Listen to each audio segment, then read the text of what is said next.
Boa tarde, pessoal. Estamos aqui com a 10ª mesa em celebração do Dia Mundial do Banheiro. E agora a gente vai discutir com algumas pessoas muito especiais um recorte que é super importante para a gente avançar efetivamente com o saneamento no Brasil, de forma homogênea para todo mundo, todos os contextos, todas as regiões, que está relacionado a ter um repertório diversificado de atendimento, sistemas centralizados para onde isso faz sentido, sistemas semi-centralizados para onde esse arranjo fizer sentido, e os descentralizados, onde essa for a rota de solução mais adequada diante das condições locais. A gente tem aqui algumas pessoas especialistas, pessoas que têm experiências muito diferentes e muito importantes nesse sentido. Então, vou começar pela Deise Coelho, que tem uma experiência com projetos de saneamento de diferentes portes e com a rede condominial de esgoto, que é revolucionária para acessibilizar esse sistema em locais onde o gabarito de ocupação não é regular necessariamente. Temos o Thiago Prestes, da Corsan, que participou de um programa que vem sendo desenvolvido de coleta programada do lodo, ou seja, o atendimento do esgoto por meio de arranjos descentralizados. E o Paulo Bernardo, que trabalha, especialista em estudos de saneamento de diferentes portes, inclusive de descentralizado, que vai começar apresentando nessa mesa, em primeira mão, um estudo que a gente vem desenvolvendo dentro do saneamento inclusivo, justamente verificando a viabilidade financeira entre centralizados e arranjos descentralizados em localidades específicas com diferentes portes, diferentes contextos de ocupação. Então, vou abrir aqui já para a apresentação do Bernardo e depois a gente abre para os debates. Boa sorte, Paulo. Boa tarde, pessoal. Espero que todos me escutam bem. O propósito desse estudo, o título e propósito desse estudo, né? Como o Tomás falou, a gente há algum tempo já está no saneamento inclusivo buscando entender essa dinâmica, né, dos sistemas descentralizados no Brasil e para isso a gente tem tentado achar uma forma de mostrar em que contextos e onde seria interessante o uso desses sistemas, né? Afinal de contas, é um sistema que a gente super defende, mas a gente entende que ele é aplicável a certos contextos, assim como os sistemas centralizados são aplicáveis a outros contextos, né? E aí foi nisso que a gente chegou, ano passado a gente desenvolveu um estudo que foi mais genérico, né, de forma com dados globais de todo o país, e durante a realização desse estudo mais genérico a gente percebeu algumas fragilidades por usar essas informações mais amplas e chegou à conclusão de que seria super interessante desenvolver um estudo para localidades específicas, que observasse de forma mais próxima, né, bem aprofundada aquela localidade, tentasse entender se realmente aquelas se o descentralizado ou o semi-centralizado fazia sentido ali. E daí nasce, então, a ideia desse estudo de localidades, né? Que é justamente, então, para buscar entender a relevância dos sistemas descentralizados e também dos semi-centralizados para os avanços mais coerentes que a gente precisa, né, com a questão do esgotamento sanitário no Brasil, que a gente sabe que é bastante urgente. Bom, ao longo da apresentação vou fazer uma breve contextualização com vocês. Eu acho que eu vou bater numa tecla de novo essa semana, né, sobre déficit e tudo mais, mas assim começa toda a apresentação. Depois eu vou falar um pouquinho sobre a metodologia que a gente desenvolveu para poder chegar nesses valores e no entendimento ao menos da viabilidade econômica desses sistemas em diferentes localidades no Brasil. Vou falar um pouco para vocês sobre essas localidades que a gente, né, abordou durante o estudo, que é a Vila de Santo Antônio do Prata, lá em Igarapé-Açu, no Pará, o bairro de Santo André, ou a Vila de Santo André, no município de Cabralha, na Bahia, e a sede municipal de Nazaré Paulista, na região de Atibaia. Aí, por fim, eu vou apresentar os custos, né, os levantamentos de custos que a gente realizou e terminar com uma breve avaliação desses custos todos. Bom, contextualização, como eu disse, né, a gente sabe muito bem que o Brasil tem um grande déficit de saneamento, isso é um dado já bastante, é um consenso em qualquer linha de pensamento no país. No entanto, uma informação que normalmente passa um pouco despercebida quando a gente olha para esses números de déficits no país é como, na verdade, a gente já tem uma grande adoção das soluções individuais, né, ou dos sistemas descentralizados aqui no Brasil. Os gráficos, quando a gente pega os dados da PNUD, da PNAD, que estão de 2017, que estão representados nesses gráficos de pizza aqui no slide, a gente pode ver que existe um grande uso, né, de sistemas de fossas sépticas e de fossas rudimentares no país. Claramente, a proporção do uso desses sistemas é diferente quando a gente olha do meio rural para o meio urbano, mas quando a gente olha para os números absolutos, a gente pode ver que, na verdade, são muito próximos, né? Pode parecer que o déficit na área urbana é menos grave, né? Ou a adoção de sistemas individuais na área urbana é menor do que na área rural, mas, na verdade, a gente está falando ali de praticamente a mesma quantidade nas duas localidades, né? nas duas formas distintas de ocupação. São 14 milhões de sistemas nas áreas urbanas, né, e 9 milhões de sistemas nas áreas rurais. Aqui eu não estou distinguindo nesses números que eu falei entre soluções, né, adequadas, que serão as fossas sépticas, e inadequadas, que serão as rudimentares. Bom, mas isso tudo é para falar, então, que, né, fica bastante clara o quão dependente o Brasil é de soluções individuais para lidar com os esgotos, né? E a gente vê que essa dependência ela está distribuída em alguns contextos de ocupação distintos. O mais normal e mais falado são justamente as áreas rurais. No entanto, a gente observa também muito dentro das ocupações urbanas precárias, nas áreas urbanas de baixa densidade, as pequenas municipalidades, que a gente sabe que são maioria no nosso país, e também é bastante comum em áreas urbanas de crescimento acelerado, que são né, as margens, as periferias dos grandes centros urbanos, que têm um desenvolvimento bastante acelerado, e que esse desenvolvimento muitas vezes não é acompanhado pelo desenvolvimento das estruturas de saneamento básico, né? Nesse caso específico, não são acompanhados pelo crescimento das redes públicas de coleta e transporte de esgotos, né? E aí a gente traz esses dados adaptados da publicação Atlas Esgotos da ANA de 2019, no gráfico de barras, que mostra, então, como é que é a perspectiva diante, né, do tamanho das municipalidades no país. E fica bastante evidente pelo gráfico que a gente vê como se inverte a forma predominante de atendimento nas municipalidades à medida que a gente muda a faixa de tamanho dos municípios, né? Os pequenos municípios ali, aqueles até 50 mil habitantes, a gente observa que existe uma predominância do uso de sistemas, né, de soluções individuais, de sistemas descentralizados, ou mesmo, né, o não atendimento da população, ao passo que quando a gente vai para municipalidades maiores, municípios de médio a grande porte, a gente já tem uma predominância das redes de coleta, seja, né, com ou sem tratamento. Então, fica bastante evidente o porquê se pensar no descentralizado para atendimento no Brasil e como ele poderia ajudar no aumento da cobertura de esgotamento sanitário no Brasil. No entanto, é importante, né, a grande questão que se faz a partir de que momento, então, devo considerar a questão dos centralizados ou dos semicentralizados, ou até que momento, né?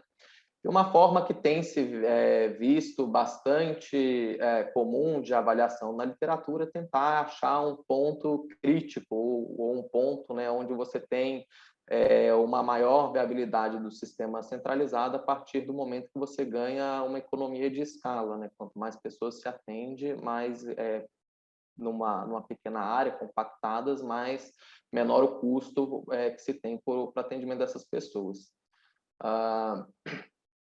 Nesse sentido, então, o porquê a gente vê esse comportamento diferente entre sistemas descentralizados, semi-centralizados e os sistemas centralizados. Porque os sistemas descentralizados e semi-centralizados, por serem bastante modulares, eles têm uma capacidade de adaptabilidade, né, a condições e interesses locais muito maior do que os sistemas centralizados, que são mais rígidos nesse sentido. Eles apresentam também essa flexibilidade para lidar com as mudanças ao longo do tempo, então aquilo que a gente falou um pouco, né, sobre as áreas urbanas periféricas que se expandem mais rápido do que as infraestruturas de saneamento básico. Eles têm um amplo repertório de tecnologia, né? Isso é bastante importante quando a gente pensa num país de dimensões do tamanho, de dimensões e contextos diferentes e diversos que é o Brasil. Então, uma solução às vezes que é super aplicável na região sul não vai ser adaptada para a região norte, ou uma região interiorina do continente vai demandar uma solução diferente de uma região costeira. E aí todo esse repertório de soluções ele é facilmente intercambiado dentro dos sistemas centralizados ou semi-centralizados, né? E, por fim, a gente tem uma redução de custos, especialmente no quesito da implementação. Isso, principalmente, como a gente pode ver aqui nesse gráfico que a gente trouxe de barras laterais de um estudo realizado em Dakar, no Senegal, principalmente devido à questão de coleta e transporte. E por que a coleta e o transporte é tão mais caro no sistema centralizado? Porque a implementação das redes de coleta é a parte mais custosa de qualquer sistema de esgotamento sanitário. As redes de coleta podem facilmente corresponder de 70% a 80% dos custos de implementação de sistemas centralizados de esgotamento sanitário. Bom, pensando nisso tudo, então, a gente desenvolveu uma metodologia que eu vou apresentar brevemente para vocês aqui, para poder fazer esse levantamento em diferentes contextos dentro do Brasil, né? Que são os que eu chamei até agora de localidades. Os pontos centrais dessa metodologia, então, foi claramente a inicial escolha das áreas. A gente procurou selecionar áreas em diferentes regiões do país para poder justamente ter, né, essa expansão de diferentes contextos que as diferentes macro-regiões do país têm. A gente procurou áreas também com diferentes contextos de ocupação, então, né, a gente tem um distrito rural, a gente tem um bairro mais marginal, periférico ao centro urbano, e, por fim, a gente tem uma sede municipal, né? Feito isso, a gente fez o levantamento dos dados populacionais, né, população e densidade demográfica, principalmente usando os dados do censo de 2010, que são os mais recentes que nós temos. A gente seguiu, então, para o levantamento dos dados políticos, que é a questão dos arruamentos e domicílios, que são centrais na determinação dos custos de sistemas de esgotamento sanitário. Passou para o levantamento das informações físicas, principalmente a topografia e as bacias de contribuição, que são cruciais no traçado da rede de coleta dos sistemas convencionais e também, no caso, em alguns casos, nos sistemas descentralizados e semi-centralizados. Realizou o traçado da rede pública, assim como fez a escolha da tecnologia a ser implementada na estação de tratamento de esgoto, a ETE, porque isso é bastante determinante na questão de custo também. Fez, então, a determinação dos custos do sistema centralizado, considerando o custo de implementação, que é o CAPEX, e o custo de operação e manutenção desse sistema, que é o OPEX. A gente considerou um horizonte de 20 anos, que é um horizonte bastante típico para esse tipo de projeto. Com os dados dos sistemas centralizados, a gente fez, então, o levantamento, passou para os sistemas descentralizados, né, semi-centralizados, que vem, então, se inicia na seleção das soluções individuais a serem implementadas, né, e também da tecnologia da estação de tratamento de lodos, que é a ETL, que são alguns dos componentes centrais no desenvolvimento e na precificação dos sistemas descentralizados. Também bem importante colocar nesse momento que foi considerada a aquisição de solução de coleta e transporte, né, o famoso caminhão limpa-fossa, porque também representa um custo bastante elevado dentro dos sistemas descentralizados. Então, a gente fez da mesma forma que os sistemas centralizados, uma estimativa de custo de implementação e de operação por 20 anos, para a gente poder ter um horizonte comum de comparação, e, por fim, realizou a comparação entre todas as estimativas para cada localidade, e depois entre todas as estimativas, considerando alguns parâmetros de ocupação territorial, que eu vou falar um pouquinho mais para frente. Bom, sobre as bases de custos, para composição dos custos da rede de coleta, a gente considerou, então, a rede de coleta, os coletores, interceptores, dispositivos de inspeção e manutenção, principalmente os postos de visita, né, os PVs, possíveis estações deselevatórias de esgoto, as EZs, e as linhas de recalque. Para a maioria desses, para a precificação da maioria desses itens, a gente usou um estudo da Revista Brasileira de Recursos Hídricos, muito interessante, de 2015, do Pacheco, à exceção dos dispositivos de inspeção, que a gente tinha um preço já bastante mais recente, que era do SNIS desse ano, né? Depois, para a realização do ajuste monetário que a gente precisou, porque a gente tem bases de custos de diferentes anos, a gente usou o Índice Nacional da Construção Civil, que é um índice utilizado para esse tipo de correção monetária nesse tipo de projeto. A gente também usou o Índice Nacional, o INCC, né, para poder fazer como taxa básica, para poder fazer o cálculo do valor presente líquido, né, da operação desse sistema durante esses 20 anos, assim como também utilizou algumas taxas típicas da literatura para poder considerar o custo de operação ou de operação e manutenção de algum sistema ou de alguma componente do sistema quando esse preço não estava disponível na literatura ou em alguma referência mais direta. Para as soluções individuais, então, a gente fez 3 levantamentos distintos de custos. Um dos levantamentos foi com base numa publicação do IWA de 2007, que traz o custo para os tanques céticos. A gente tem um outro levantamento que vem uma outra consideração de custo que vem da nossa prática nos últimos anos, né, do nosso movimento no setor nos últimos anos. E, por fim, também a ponderação dos custos apresentados pelo IBGE no SINAP, né, nesse ano, agora em 2021. Para a questão de tratamento de destinação, para a estação de tratamento de esgotos, a gente considerou valores corrigidos que são apresentados no Atlas do Esgoto da ANA, né, para diferentes tipos de tecnologia.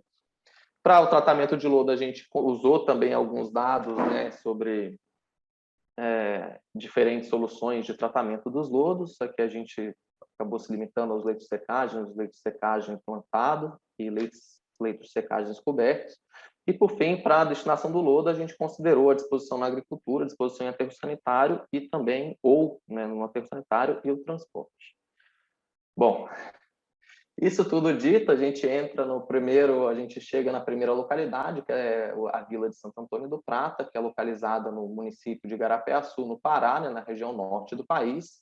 A imagem à esquerda mostra claramente que é uma dispersão, uma ocupação bastante típica dos distritos rurais brasileiros, que é um pequeno povoado, um pequeno adensamento urbano em meio a uma área majoritariamente dominada pelo uso agrícola da terra, né?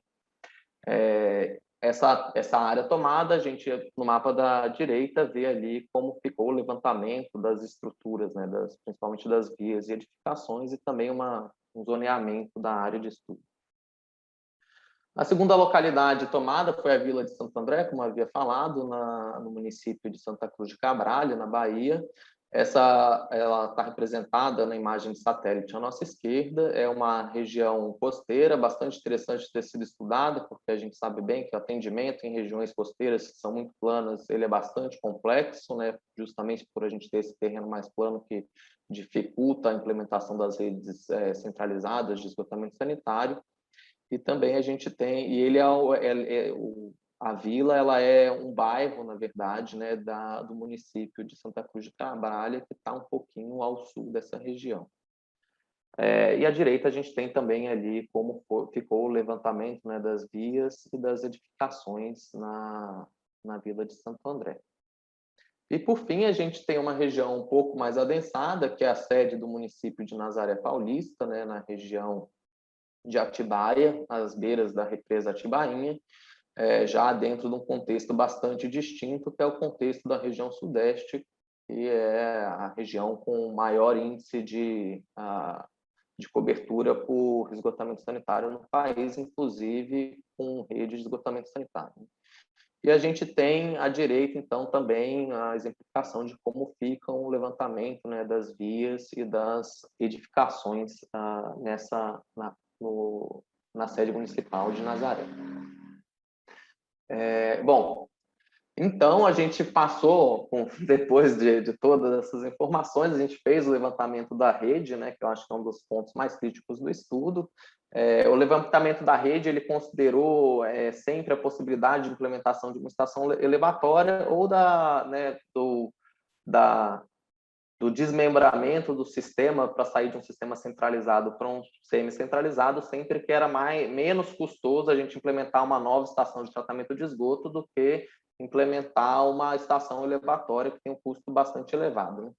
No caso de Santo Antônio do Prata, então, a gente termina com basicamente 4 sistemas, né, para poder atender a cidade, sem a necessidade de estação elevatória. O principal sistema, o representado pela ETE 01, e a gente tem, então, para os custos do sistema centralizado, considerando aí quase 13 mil metros de rede, de extensão de rede, a gente ficou com um custo aproximado, então, de 6 milhões de reais para a implementação do sistema centralizado. A gente pode observar aqui no gráfico de pizza, na parte inferior do gráfico, a distribuição desse custo e, como havia mencionado inicialmente, a rede de coleta ela representa uma parcela muito significativa dos custos totais de implementação do sistema, né?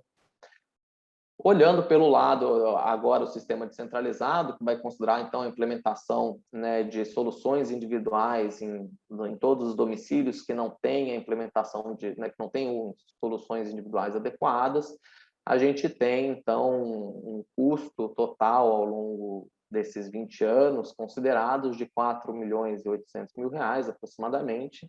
E a gente vê que no caso dos sistemas descentralizados, a maior parte dos custos é justamente relacionado justamente com os sistemas individuais, né? Também um custo bastante elevado devido à questão da coleta e transporte, que é feito de forma mecanizada pelo caminhão, então também apresenta um custo bastante elevado.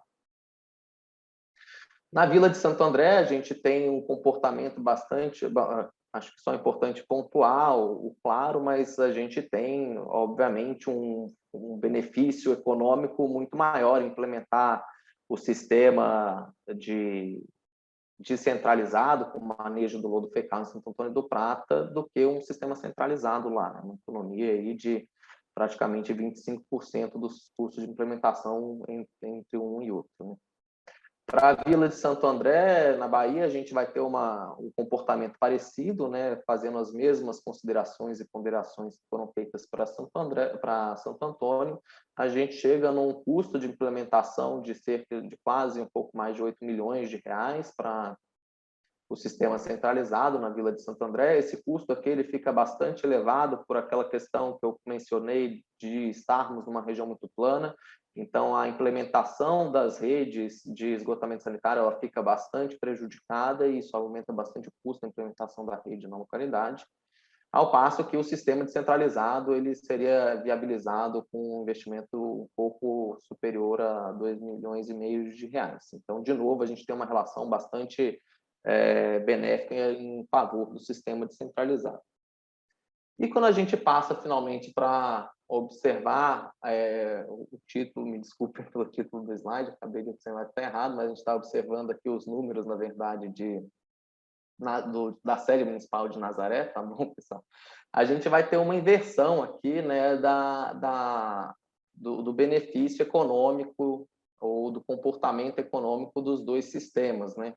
O custo total de implementação do sistema centralizado para Nazaré foi estimado em quase 8 milhões de reais, né, 7 milhões e 800 mil reais, ao passo que se a gente fosse implementar um sistema descentralizado na localidade, a gente teria aí um custo de quase 21 milhões de reais, né?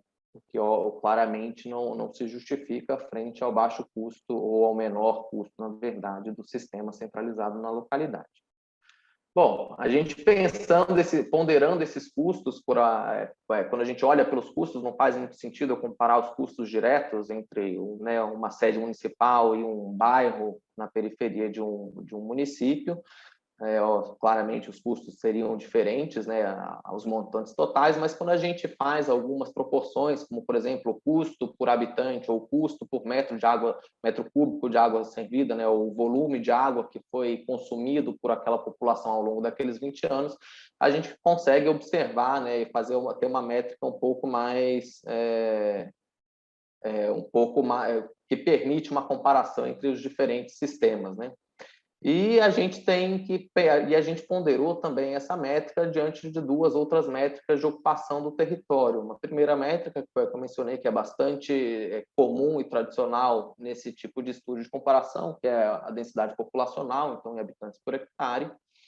E uma segunda métrica que a gente pensou foi a questão da ocupação pelos domicílios, que seriam, a gente trouxe aqui em termos de domicílios, né, quantidade ou adensamento de domicílios por quilômetro de via levantada naquela determinada municipalidade.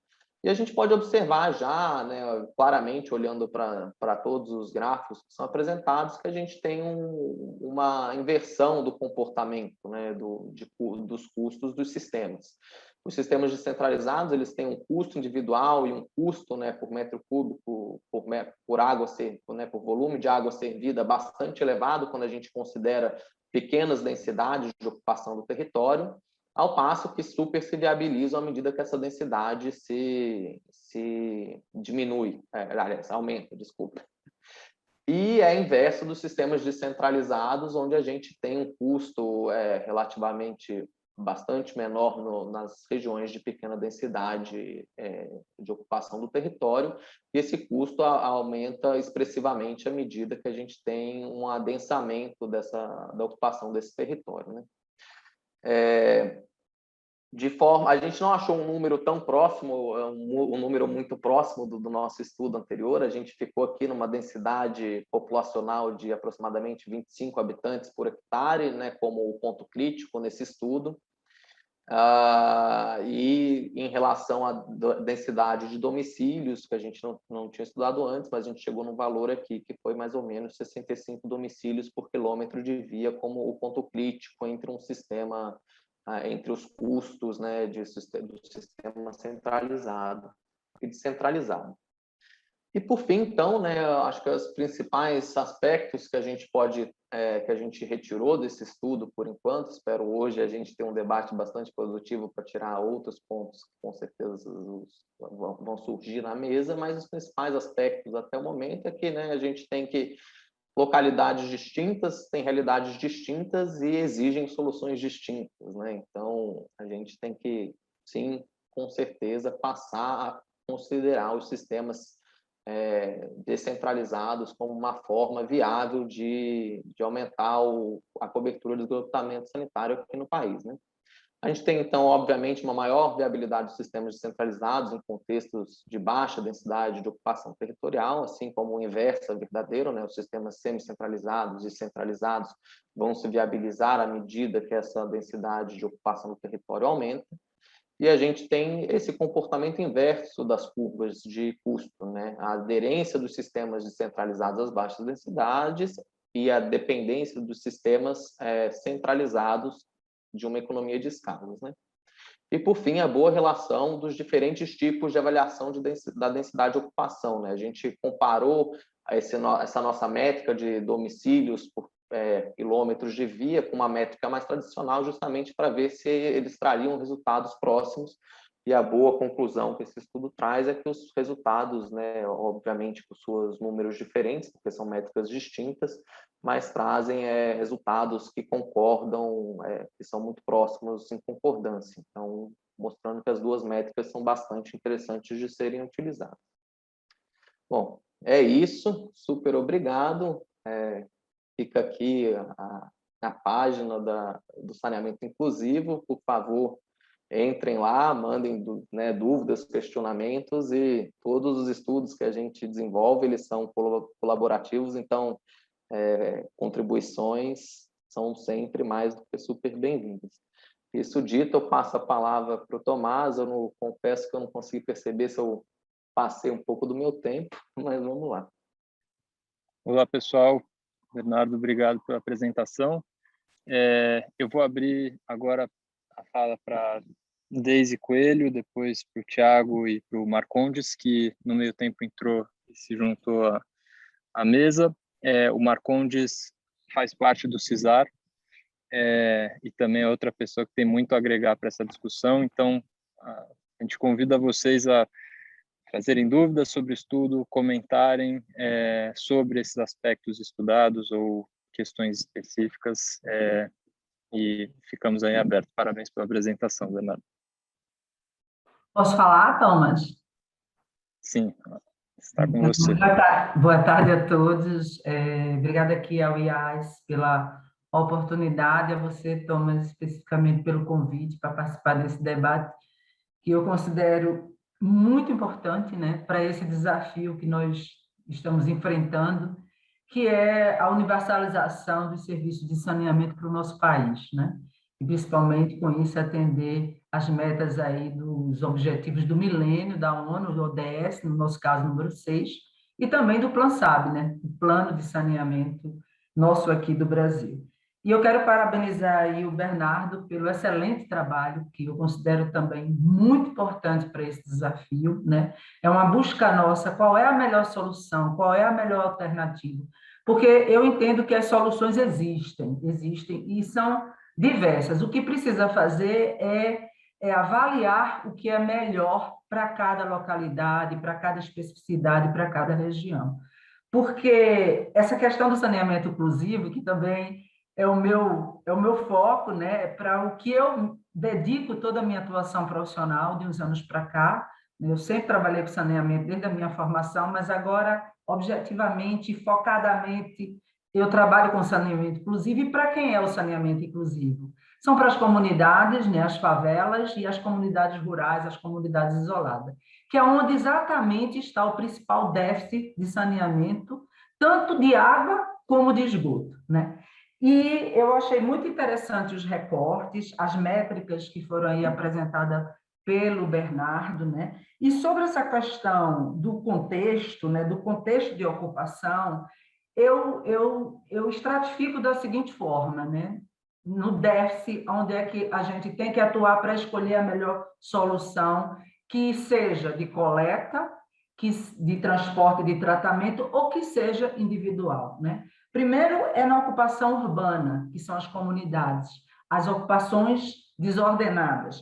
Essas, invariavelmente, elas precisam se inserir no sistema formal. E isso foi o que a gente fez recentemente aqui, nesse projeto de despoluição da bacia do Rio Pinheiros, numa subbacia, dentre as 16 que foram colocadas para o mercado atuar. Nós atuamos pela empresa, né, que eu faço parte do grupo na direção Diagonal Condomínio, com uma subbacia espraiada, onde a gente elaborou 33 projetos de comunidade. E nessa questão, Bernardo, da métrica por densidade, a gente encontra a densidade de 1.900 habitantes por hectare, uma densidade elevadíssima, né? Então, você aplicando um sistema de coleta adequado para aquela realidade, que no caso a gente utiliza a metodologia condominial, faz todo sentido para se inserir ao sistema, no caso aqui da Sabesp, com o tratamento centralizado da Bacia do Pinheiros, no caso lá em Barueri, da ETA de Barueri.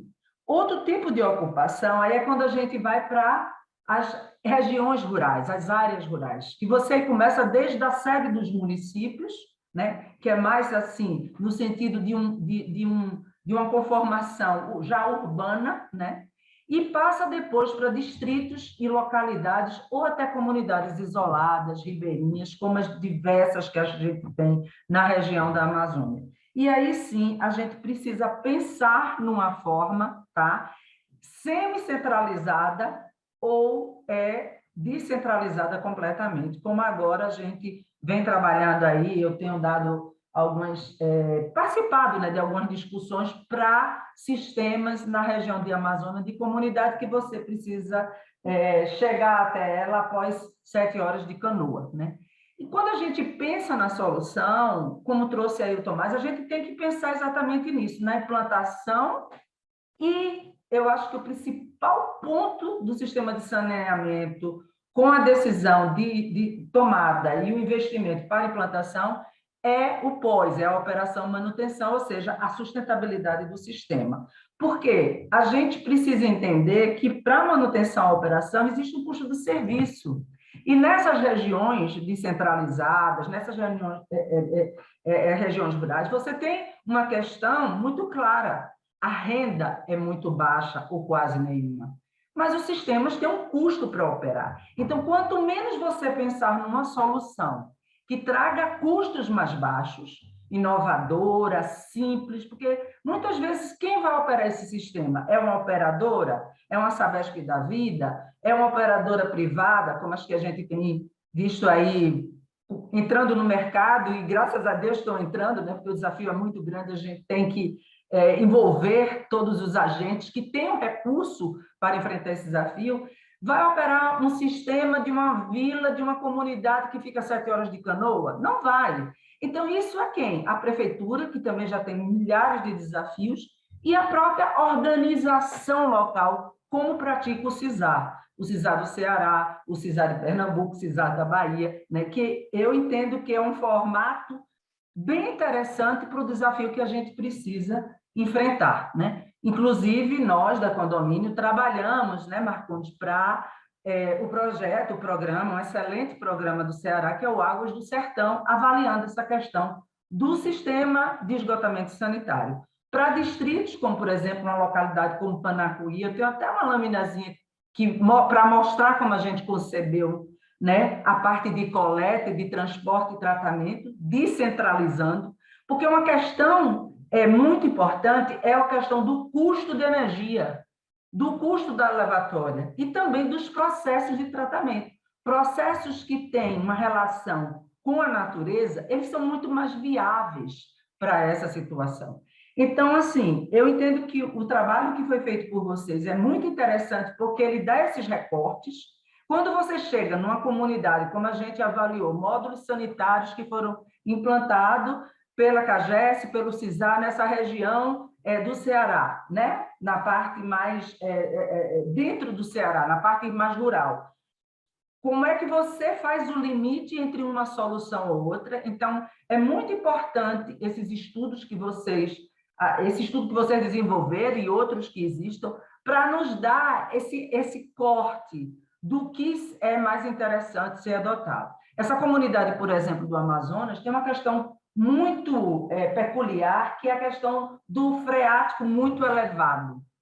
E aí, como você fazer uma coleta, que você até faz numa cidade como Recife, minha cidade, que a meio metro na planície aterrada, você cava, encontra água, você implanta uma rede. Mas quem vai operar? É uma Compesa, né? Lá na comunidade, a 7 horas de canoa, né, da sede do município, que para chegar também já é um acesso complicado, no caso Marechal Thaumaturgo, que fica ali no Acre, você não vai ter como ter uma empresa operando isso. Então, tem que ter uma solução trabalhada com os moradores, porque tudo parte do conhecimento da realidade e do envolvimento da população. A população tem que ser parte integrante dessa solução, tá? Para que se possa adotar uma solução que garanta essa sustentabilidade, garanta um custo de implantação, porque a gente tem um universo para universalizar muito grande, relativamente baixo, mas de boa qualidade. Tudo tem que ser, não é porque é para a favela ou para a comunidade isolada que você vai trabalhar com qualidade inferior. Não, muito pelo contrário, a qualidade tem que ser até melhor, tá? E também o custo de operação, que esse é um custo que vai impactar pela vida toda, né? Então, a gente atua nessas regiões com esse conhecimento da realidade. E uma coisa que vem da metodologia condominial é você pegar a área, como o Bernardo mostrou aquela área eu não sei se foi da Bahia, né? Que você tem ali na beira, na margem ali da praia, que é plana. Então, você dividir a região em pequenos territórios, tá? Para constituir com isso as pequenas microbacias, e com isso pensar na coleta e pensar nos sistemas de tratamento é fundamental. Nós fizemos isso, tá? Lá para o Ceará, para a comunidade de Panacuí. Fizemos isso aqui, inclusive, para pensar a coleta da bacia Água Espraiada, dividimos em 11 microbacias, Então, o método de fazer é uma coisa que eu defendo muito, é muito importante para que a gente possa garantir o resultado adequado àquela especificidade e àquela realidade. Não sei se eu falei muito, mas em linhas gerais é isso. Perfeito, Deise. Muito obrigado. Realmente muito rico escutar assim de ações práticas, experiências coletadas de projeto de implementação para discutir essa questão que vai desde uma modelagem, como o Bernardo desenvolveu, até realmente ali no chão, na hora. Muito rico mesmo. A Bom, decisão. eu acho que isso tem muita conexão com o que o Thiago vai poder trazer agora para a gente. Com você a palavra. Olá, pessoal. Tudo bem? Estão me ouvindo? Bom, então, a primeira coisa, eu agradeço então, a oportunidade de vocês terem me convidado para falar sobre o tema aí, né?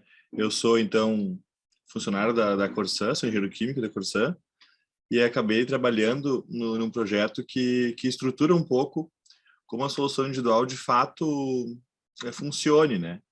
Porque a legislação já há bastante tempo, e em maior ou menor grau, dependendo do aspecto, digamos, local, assim, cultural e de ser a lei, obriga que se não tem rede coletora na frente, tem que se colocar a solução individual, né? E isso é uma coisa que quase todos os municípios, em maior ou menor grau, já faz há bastante tempo, com mais fiscalização, com mais dedicação, mas sempre tem uma solução individual instalada, até porque se não tivesse solução nenhuma, seria uma condição muito ruim sanitária, né? Sanitariamente falando. Então, aqui no Rio Grande do Sul, a gente tem uma visão e que a solução individual está implementada em parte, ou seja, os imóveis têm soluções individuais com alguma qualidade. Não digo todos, né? Mas não são zero. Esses aí, talvez, eles estejam num lugar baixamente adensado que seria suficiente solução individual, só que ela não pode ficar inoperante, né? Então, a gente teve que estruturar um serviço de como a solução individual funcionaria. Seria a implantação da gestão do lodo fecal, né? E daí eu acho que vale a pena contar uma historinha breve, eu tenho um tempo curto, mas acho que tentar ser rápido, que em 2014 a Corsã assinou um termo de cooperação com o Ministério Público Estadual, que capitaneou esse projeto aí, e entre outras ações, não era só isso, né? No eixo esgoto, eles se questionavam assim, por que o gaúcho, que tem a tradição de exigir tanque séptico, né, que é reconhecido pelo Plano Nacional, nas suas casas, tem índices de esgoto tão baixos, né? E ao se debruçar sobre o tema, se percebeu esse grupo de trabalho que foi montado, envolveu a concessionária, no caso nós da Corsã, o Ministério Público capitaneou, a agência reguladora, a FAMURS, que é a Federação dos Municípios aqui do estado, e depois acabou entrando mais gente na discussão, como, por exemplo, FUNASA, ou então a órgão ambiental, a FEPAM aqui, e daí se concluiu que, bom, eles não podem contar como índice de esgoto mesmo se não são operados, né? E para funcionarem, entre outras coisas, né? Uma forma de se resolver isso aí seria a concessionária, que é a operadora do serviço de água, fizesse, então, a operação do sistema de esgoto dentro na solução individual, né? Então, a partir daí, a Corsã tem um processo gradual, primeiro teve as conclusões e tudo mais, até, de fato, montarem um plano de negócio e um projeto estratégico, demorou um tempo. Eu fui gerente desse projeto e a conclusão foi a seguinte, né? O saneamento é um serviço público e regulado. Então, ele, obviamente, para a Corsã, no caso, chegar lá e limpar uma fossa, tem que haver regulação. E daí não havia regulação. Então, a principal ação inicial seria a Corsã, como concessionária, propor para a agência reguladora um plano de negócio, um jeito que funcionaria esse serviço, para que isso virasse uma resolução normativa nas suas agências reguladoras. Na época, isso era predominantemente a Agergs, depois acabou surgindo com mais força uma segunda agência, a GESAN, e tem algumas poucas municipais. Mas, então, nós modelamos esse negócio, digamos, fizemos um piloto para experimentar bem e ver como seria. E daí nós propusemos para a agência reguladora o jeito que funcionaria esse negócio. Ou seja, A gente chega na casa do imóvel, como o Corsã, faz uma vistoria para verificar se a solução individual implantada está ok, está em conformidade com o que o plano municipal determina, com o que as normas determinam, e gerar cadastro, e depois é feita a limpeza. E é importante dizer que, como concessionária, a gente está lá para limpar o lodo do tanque séptico, né? As soluções individuais geralmente começam por tanque séptico, quase que invariavelmente, e nem sempre isso é percebido pelo usuário, né? O usuário frequentemente limpa unidades de afastamento, como sumidouro, ou então, quando tem solução mais rústica, a fossa rústica. O usuário não vê valor em limpar o lodo. Então, na verdade, aquele tanque séptico tomado de lodo é uma unidade que não funciona mais, funciona quase como uma caixa de passagem, e o sumidouro, com o material orgânico em excesso, acaba comatando, e ele começa a demandar, chamar o mercado limpa-fossa, que vai lá sugar líquido e não lodo, e assim vai se perpetuando esse cenário, que realmente daí é um déficit de saneamento. Já um tanque séptico operado regularmente tem muito mais chance de funcionar a unidade de afastamento sem o sumidouro. Então, esse é o negócio que a gente estruturou. E a partir daí, então, principalmente não necessariamente a chegada da nova lei de saneamento, né, a 14.026, mas já do Plano SAB, assim, a gente tinha que universalizar o esgoto em 2033. Né? A gente calculava os investimentos necessários através de sistemas coletivos e via que não vislumbrava ter aquele capacidade de investimento, mesmo ao longo de mais de 30 anos. Então, a gente precisava de ferramentas, digamos, para defender aonde que essa solução individual é aplicável e que ela possa ser definitiva naquele município. Então, esses estudos de densidade, nós também temos alguns sendo realizados internamente na Corsã, estamos vendo um com a universidade, para tentar chegar numa linha de corte da aplicabilidade da solução individual, não só no aspecto econômico, mas no aspecto técnico também. Quando é que essa solução individual vai funcionar? Então, esse número que vocês chegaram aí nesse trabalho é muito importante para nós defendermos a aplicabilidade da solução individual, especialmente ao longo do tempo, para verificar se ela vai ser uma solução definitiva ou se ela é meramente uma solução transitória. E reforço, né? Mesmo que transitória, nós temos que operar. Não é porque uma solução ela foi colocada ali como solução individual que eu tenho, como cidadão, o direito de não operar ela, aguardando um sistema de rede que talvez virá lá em 2027, 2032, sei lá, ou coisa tipo assim. Eu tenho um tanque séptico, que é a alternativa à rede coletora, seguido de uma unidade de pós-tratamento à disposição final, independente, pelo menos uma dessas coisas que seria o mínimo, né, que é como o Plano SAB se refere à solução individual, fossa séptica, seguida de unidade de pós-tratamento, lê esse filtro, ou disposição final, lê esse sumidouro, apesar de haver outros arranjos possíveis e são os típicos. Então, essa solução individual, mesmo que transitória, tem que ser operada hoje em dia. A própria Lei 14.026 hoje determina que tu não pode fazer contratos de programa, contratos de concessão, no caso aí, fazer concessões só de água. Tem que ser água e esgoto junto, porque justamente o usuário vê valor no serviço de água. Então, o serviço de água e esgoto tem que ser casado, e mesmo que transitório nessa condição, a gente entende que tem que fazer a gestão do lodo fecal, que é limpar o lodo tanque séptico na frequência de projeto, que geralmente, pela norma brasileira, é de 1 a 5 anos. Então, assim, mais ou menos o tempo que foi me dado aí, é a nossa experiência. A gente está, então, com as duas resoluções das duas agências reguladoras publicadas, de como funciona esse serviço, e já pode começar a implantar isso aí como solução definitiva transitória em alguns municípios. Essa é a experiência da Corsã.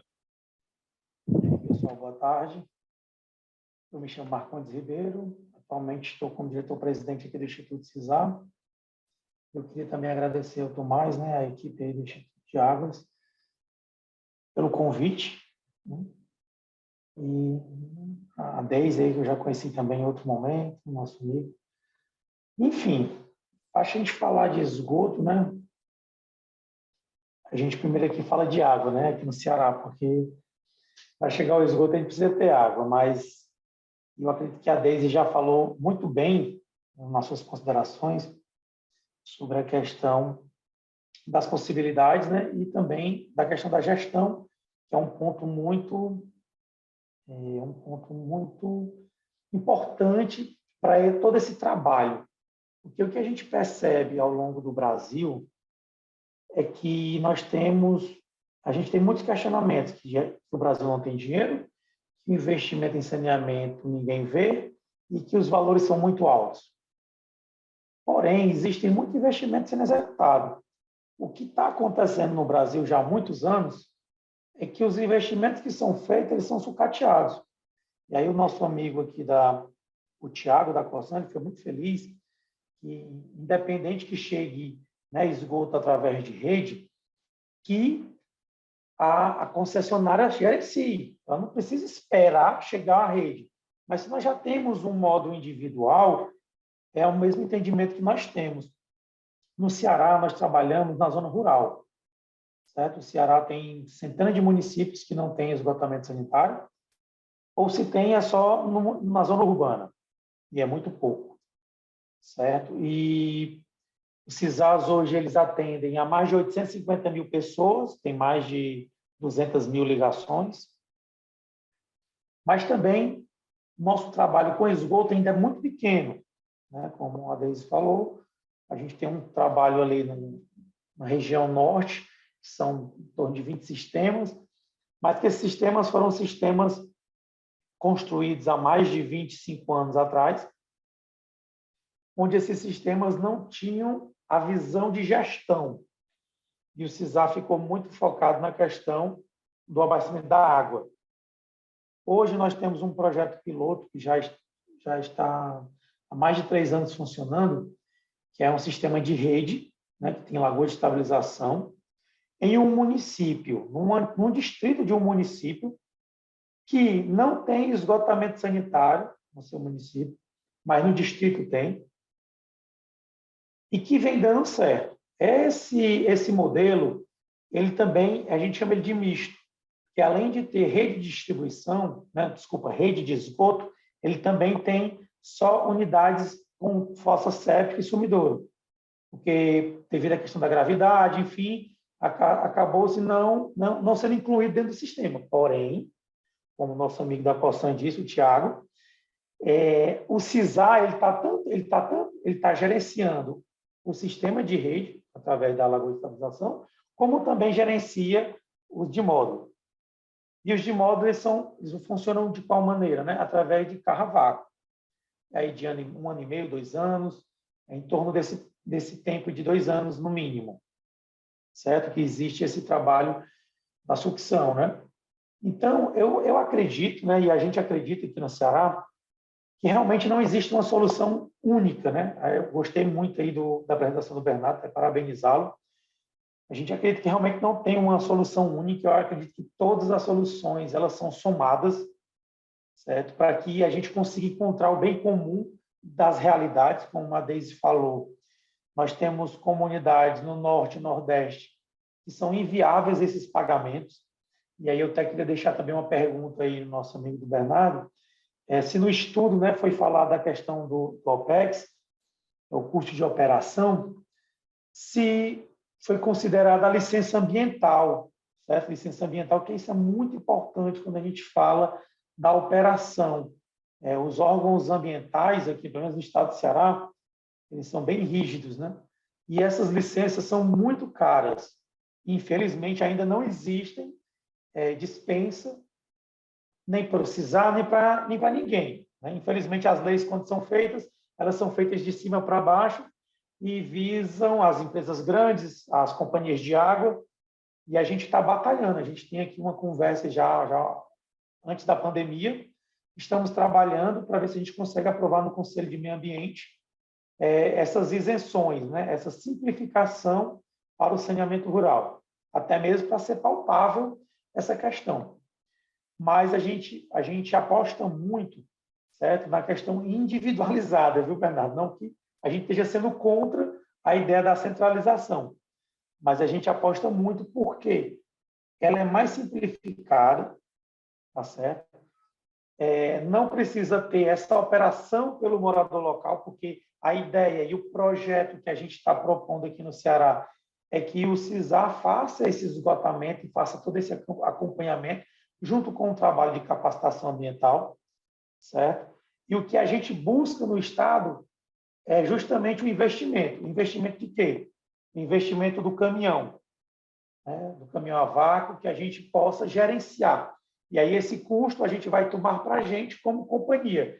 Imagine que o CISAR é uma mini companhia aí, que faz essa gestão, e a gente busca fazer esse trabalho também na zona rural, para que a gente não fique só na questão da água, porque nós temos muitos poços e a gente sabe que a contaminação ela está aí. Então, a gente não pode deixar que o meio ambiente seja aí prejudicado, né? Então, acaba afetando a todos. Então, a gente busca sempre essa possibilidade. E sempre buscando, como a Deise falou, a questão do custo de operação, certo? Um operador de uma ET, vocês sabem que ele ganha insalubridade, eles não podem ficar 24 horas, ele tem que ficar 12 horas, revezando, folgando um dia, então eu vou ter aí 4 funcionários trabalhando. Então, quando eu coloco na ponta do lápis esse custo, que aí eu não, né, eu estou só meio que como uma pergunta também para o Bernardo, se torna um pouco inviável aos custos que se hoje paga aqui no Ceará, a gente pagar esse sistema. E aí eu concordo, né, em número, gênero e grau, se o sistema centralizado tiver um grande número de clientes.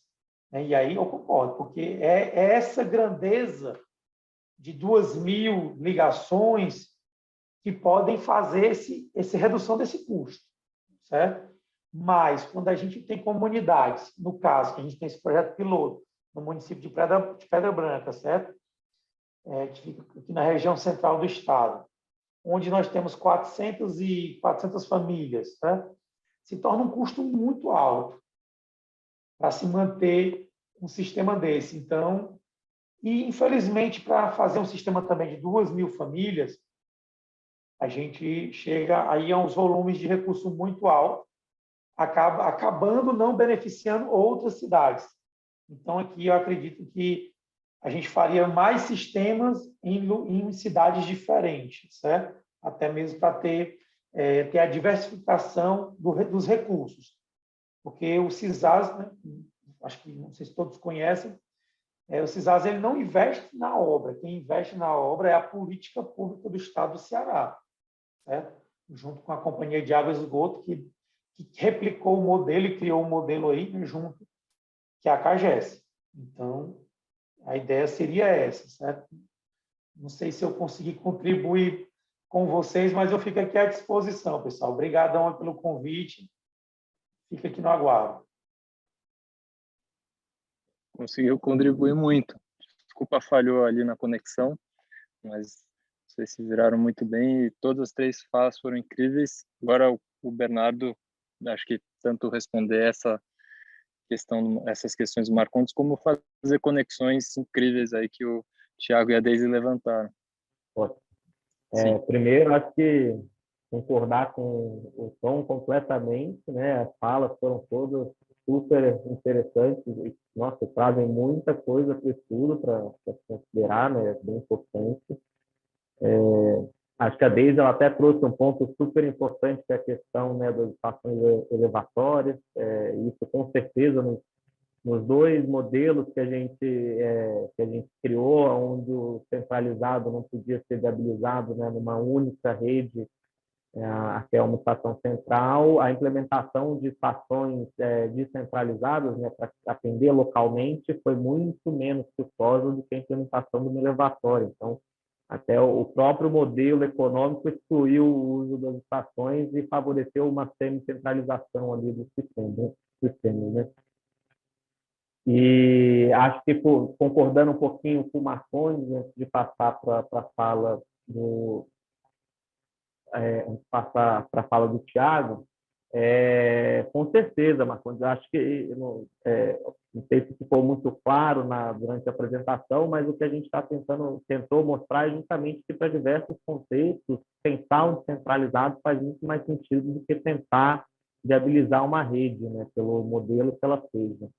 As redes elas vão ter suas limitações assim como centralizados não ter suas limitações, né? Às vezes, a Deise colocou para a gente lá que ela trabalha com densidades de 1.900 pessoas, né? Tipo, nunca que você vai conseguir colocar uma porta para dar conta desse pessoal, né? Aí vai ter que ter a rede. Você está em São Paulo, então estica um pouco e chega na rede da Sabesp, né? Com certeza.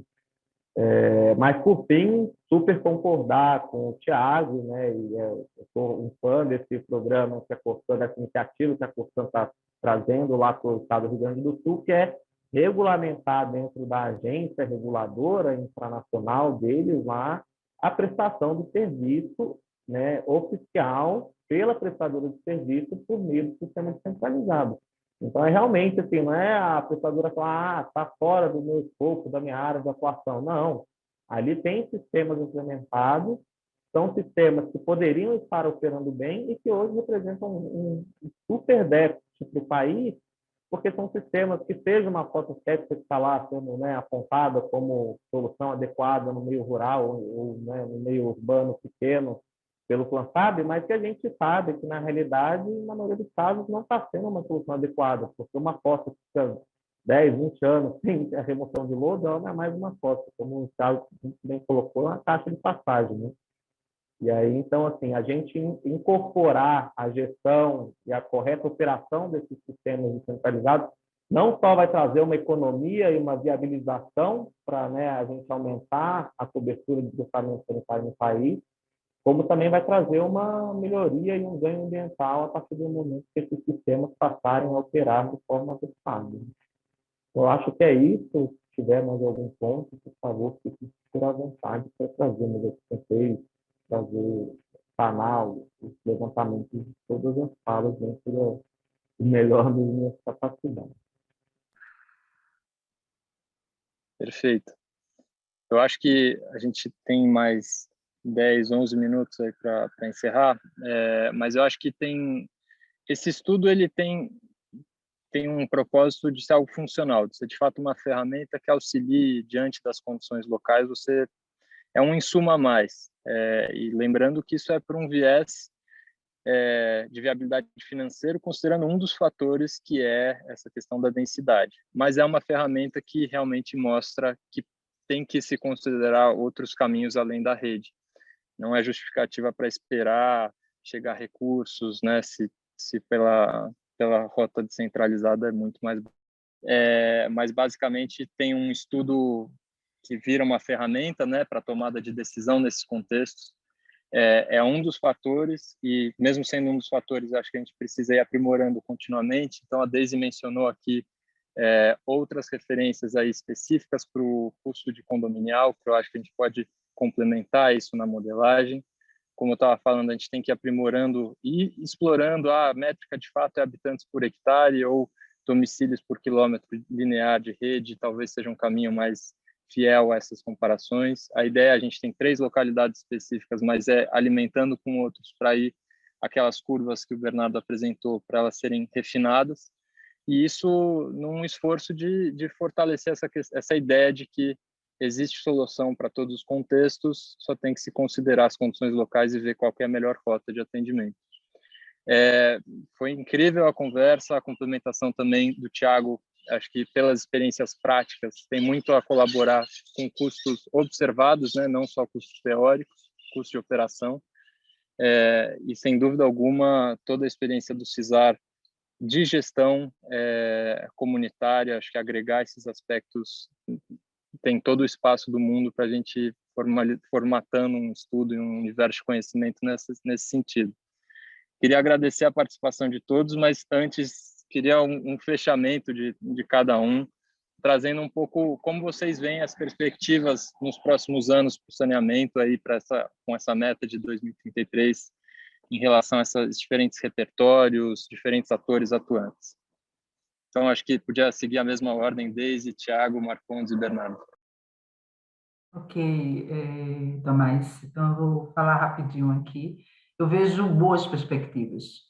Eu acho que está acontecendo um movimento muito interessante no nosso segmento, na questão do saneamento. Eu vejo um esforço de muitas entidades, de muitos profissionais. Claro, a gente tem que trazer mais profissionais, principalmente os jovens aí, inseri-los, capacitá-los, fazer com que eles amem esse tema, essa intervenção, porque impacta consideravelmente na vida das pessoas. A gente sabe que saneamento não é só saúde, é qualidade de vida como um todo, né? Inclusive impacta na autoestima, na renda, educação, em tudo.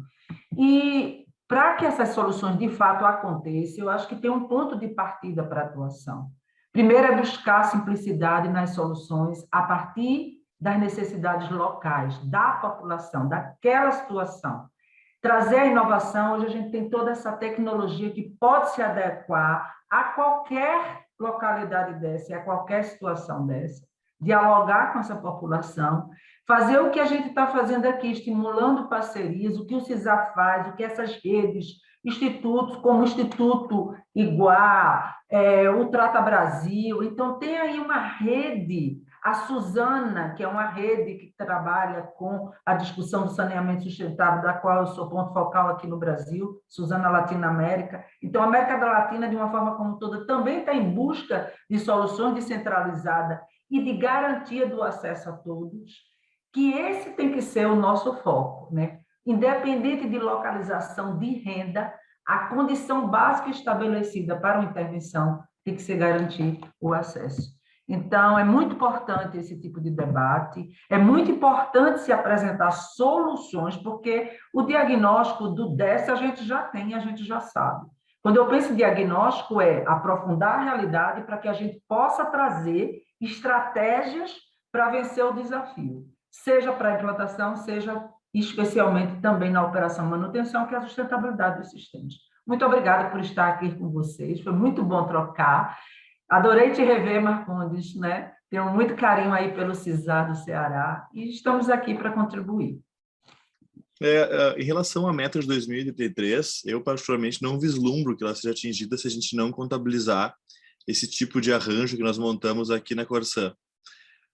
Porque para nós, a visão está bem alinhada já com o Ministério Público, bem alinhada já com pelo menos uma das duas agências e possivelmente vai ser acatada pela segunda agência também, é que como é que eu faço para contribuir para o índice, né? Então eu tenho 3 aspectos necessários, né? No arranjo atual, tu prever que a solução esteja indicada no plano, então o plano de saneamento regional ou municipal ali, ele faz essa avaliação técnica de onde seria viável adotar soluções individuais e em que horizonte de tempo e que tipo de solução, limitada às questões hidrogeológicas e adensamentos urbanos atuais e futuros, né? Então, o plano ele tem que fazer uma avaliação disso aí. Eu tenho que chegar no imóvel como concessionário e atestar que aquela solução está em conformidade com o que o plano está atestando. Então, eu faço uma vistoria que gera um cadastro e diz que aquele cliente tem, de fato, uma solução individual viável, né, adequada. E eu tenho que atestar uma operação em dia. Ou seja, eu tenho que verificar se realmente o lodo está sendo removido na frequência adequada e, obviamente, associado a uma destinação adequada desse lodo, né? Não adianta chegar da casa do cliente e destinar a qualquer lugar. Então, tem todo o negócio do controle do manifesto de transporte de resíduos e destinação final do lodo numa estação de esgoto ou de uma UGL, né? Para tratar o lodo. Atendendo esse tripé, esse usuário encontra para aquele famoso índice que agora está bastante em pauta, que é chegar em 90% dos brasileiros até 2033, né? A gente chama de, geralmente, NUI, né? Nível de universalização de esgoto ou do serviço de esgoto, enfim.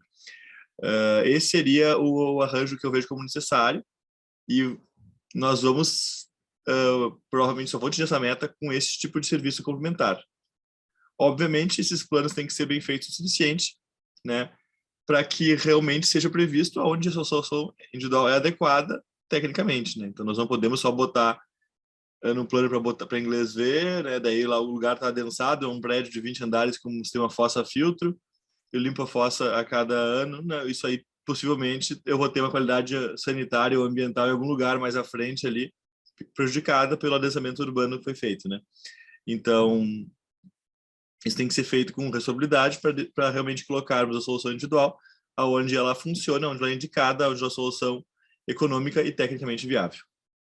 Então, já encerrando a minha fala, agradeço pela oportunidade mais uma vez é bom ver que tem um monte de gente pensando dessa forma no Brasil afora aí, e eu realmente acredito nisso. Então, fico bastante feliz de ter esse tipo de evento. Bem, pessoal, queria dizer também que a minha perspectiva aí para 2033, eu acredito que ela seja boa. Tá bom? Eu acredito também que a Deise e o Tiago, acredito mesmo, né? A gente sabe que tem vários fatores aí que estão incomodando, né? Tanto o setor público, como também já incomodava o setor privado, enfim. Mas eu acredito que, acho que toda a meta ela é válida, né? A Deise chegou dizendo, a gente com certeza não vai conseguir, né? Porque ela está dizendo como profissional, né? A dificuldade, o investimento, porque por mais que eu tenha o dinheiro do mundo todo, não é tão simples, né? Cavar dentro de uma cidade, de das cidades. Então, se torna muito difícil. Mas o que eu acho que é promissor, como ela disse, a gente está em prol dessa causa, todo mundo pensando como vai chegar lá. Eu não sei se vocês sabem, mas a Corsan está de parabéns por esse trabalho que ela fez junto com a agência reguladora, que eu não conhecia, achei muito bacana. Acredito e tenho quase certeza absoluta que a agência reguladora do Estado do Ceará, infelizmente, não está ainda nessa mesma linha, mas é uma agência reguladora muito boa, que é a ARCE, isso eu tenho certeza também. E a gente sabe também que tem a questão econômica. Então, o que está travando é a questão econômica. É viável eu ir para os distritos de pequeno porte, levando rede ou levando, né, no caso, fossas? No caso da Corsan, eles conseguiram já, no seu estado, tomar uma decisão, uma política pública. Então, se todos levassem essa ideia de política pública para os outros estados, talvez fosse mais uma solução. Mas o que eu também acho que é muito importante é que a gente esteja... Porque hoje, com a disseminação, né, com a questão da privatização, ele está buscando as companhias a melhorarem o seu serviço, para que elas não percam a sua prestação de serviço, está possibilitando outras empresas, que são as empresas privadas, a entrarem nesse mercado e também trazer esse benefício a mais para a população. E o mais importante, que também estou achando legal, que é muito bacana para o Brasil, é a busca das soluções alternativas. Porque se não buscar as soluções alternativas, as companhias não vão bater essas metas, ou não vão chegar nem próximo, né? Infelizmente, a gente sabe que algumas pessoas vão ficar de fora ainda, mas eu acredito que o que está acontecendo hoje no país é uma coisa que talvez seja necessário, porque quando eu não tenho concorrência, né, de repente a gente acaba ficando acomodado e tudo, e acaba que dá um up. A CAGES aqui no estado de Ceará já traçou um plano há mais de um ano atrás, onde ela já estabeleceu metas, já buscou, só de debêntures ela já buscou 700 e poucos milhões, né, para poder fazer investimento em rede de esgoto, em rede de água, para chegar a essa universalização. Então, eu acredito que vai depender agora do trabalho das companhias e das empresas privadas que ganharam esse mercado, né, e que a gente continue nesses momentos dessas trocas, não só de esgoto, mas de água, né, de meio ambiente, de lixo, que eu acredito que a gente consegue ajudar, né, nessas trocas de experiência, que eu acho que são momentos bastante importantes para o nosso dia a dia. Graças a Deus existe essa facilidade hoje da questão online, né, e a gente poder estar se comunicando mais facilmente com vários outros atores. Tá, ok? Então, a perspectiva é boa e eu tenho também esperanças boas. Sou um pouquinho pessimista, assim, um pouquinho, né? Que também não sei se a gente vai chegar tão longe, mas a gente vai avançar bastante, isso eu tenho certeza. Obrigado aí a todos pelo convite e até uma próxima. Tchau, tchau. Muito obrigado. A gente tem uma mesa agora começando daqui a pouco, então a gente vai ter que realmente encerrar de uma forma muito breve, mas queria agradecer muito a participação de vocês, a conversa foi muito rica, já era de se esperar, tinha uma expectativa alta e mais do que cumpriu, e a gente segue na conversa para essa construção conjunta. Muito obrigado. Um grande abraço, muito obrigado também, e mandem as contribuições também sempre.